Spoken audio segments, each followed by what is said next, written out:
En marge de ce troisième Parlement des entrepreneurs d'avenir, ici au Conseil économique, social et environnemental de Paris, je suis cette fois avec Mathieu Baudin. Mathieu, bonjour. Bonjour Éloi. Et merci de participer à ce petit jeu des prolongations des tables rondes. Vous sortez d'une table ronde dans laquelle on a parlé d'innovation. Ces innovations qui peuvent tout changer. Vous l'avez pilotée, vous avez animé, modéré cette table ronde. Qu'est-ce qu'il en ressort? Là, c'est la question la plus vaste qui soit. Qu'est-ce qu'il en ressort? Il en sort que dans la timeline de la mutation, puisque à travers l'innovation, c'était vraiment la mutation qui était en question. Moi, j'ai ressenti de tous les protagonistes qui étaient vraiment très différents. On avait quand même le groupe La Poste, qui est quand même un groupe de service public, qui a plus de 500 ans, qui au début commençait avec des relais chevaux, qui a eu le télégraphe, où il y a eu Internet. 250 000 salariés à faire 250 000 salariés à faire changer, tout en sachant que le facteur, il n'apportera pas des lettres en 2040. Une architecte qui était un peu pionnière, qui commence un peu à diffuser ce bâtiment énergie positive, à valoriser le bois. Le groupe SEB, qui lui a fait une hybridation avec l'agence du droit en nature. Ce qu'il en ressort, c'est que je pense que la dynamique est à point. Ouais. En gros, il y a une sorte de kairos qui fait que tout le monde est bien d'accord, on est obligé de changer. Ça, c'est déjà, pour moi, une très bonne nouvelle. Ce n'était pas gagné il y a 13 ans, là, ça avait l'air d'une évidence. Après, le comment on fait, ce qui est l'autre question, il y a des choses qui sont en train d'être mises en œuvre, SEB avec ADN. Et moi, j'ai bien aimé aussi la modestie de La Poste qui dit, c'est chemin faisant, on est en train d'essayer. Et donc, il y a tout un côté expérimental qui était vraiment intéressant. Ouais. Parce que un groupe comme La Poste ne disent pas, voilà, les guidelines, voilà là où on va, et voilà comment on y va, et on essaie d'y aller avec vous, c'est plutôt intéressant, et c'était très sincère. Là, le troisième truc, c'est la sincérité générale un peu de la table. Et cet architecte également qui remettait en question l'histoire des trois petits cochons. Avec son bâtiment biodégradable, c'est une notion assez intéressante. C'est vrai que raconter les fables à nos enfants maintenant, ça va devenir compliqué. Ouais. Parce que angéliser la maison de briques, quand on raconte les trois petits cochons, alors qu'on valorise tellement le chanvre, la paille et le bois, c'est déjà pas facile. Dire que le méchant, c'est le loup, alors que lui-même est réintroduit dans le Mercantour avec la plus belle des subtilités, et dire que le cochon, c'est le bon de l'histoire, alors qu'il pollue une nappe phréatique de Bretagne, ça va pas être évident. Ouais, et on dit ça, comment on fait? Comment on fait pour accompagner ce changement auprès de tous les citoyens?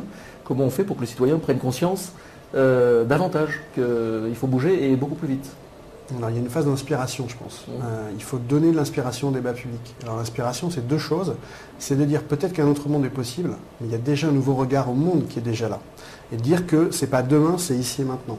La deuxième, il faut, je pense, montrer des histoires réussies. C'est-à-dire qu'il faut un storytelling du monde d'après et de dire que déjà, des gens sont déjà dans le monde d'après et c'est plutôt agréable d'y être.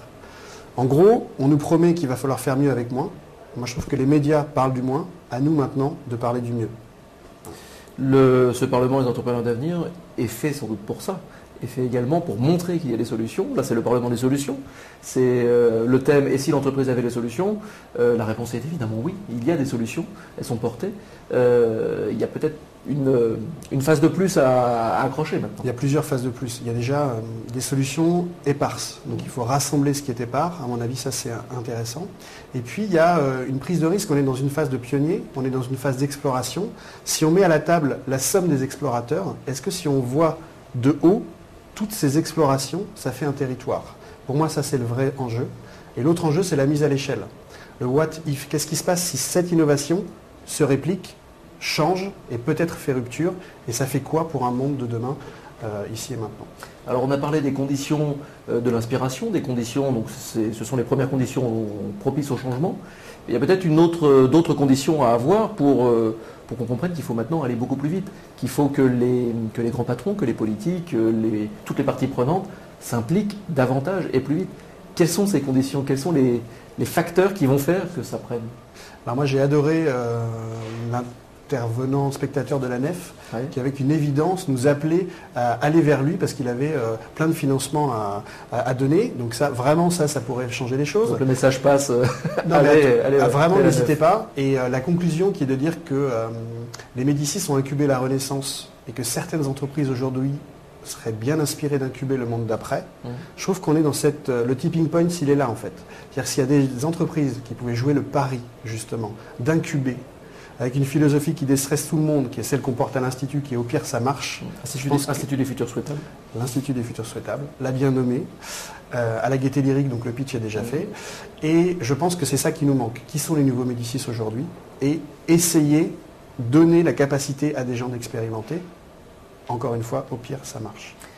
C'est là où l'approche du groupe La Poste est effectivement intéressante. Groupe mastodonte, groupe historique, groupe qui est en mutation rapide et groupe qui prend quand même le temps.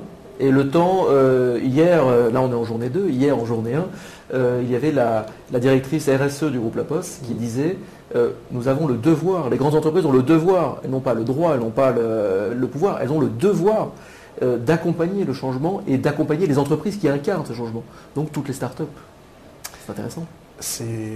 Christine, je pense, à la bonne question et la bonne dynamique. Après, je constate aussi, mais c'est une limite pour mieux la dépasser, que le futur, tout le monde vous dit, c'est vraiment super intéressant, mais qu'il n'y a jamais une case future dans le monde présent pour essayer de donner les moyens justement à la graine de germer. Donc ce qu'il faut, c'est prendre ce qu'on sait déjà, le monde va changer, dont acte. Soit on est résilient avec l'anticipation, soit on le fera après. Eh bien, essayons d'imaginer la vie qui va avec ce changement et donc prenez le temps et un peu de moyens pour fertiliser ce terreau qui est ici et maintenant. La bonne nouvelle, c'est que ce n'est pas demain le futur finalement, c'est ici et maintenant. Et les germes, elles sont là. Donc ce travail de réunion de ce qui est à part et d'arrosage un petit peu de la part de ces entreprises qui pourraient justement décupler la capacité à germer le monde d'après. C'est une des ambitions, un des enjeux du Parlement des entrepreneurs d'avenir,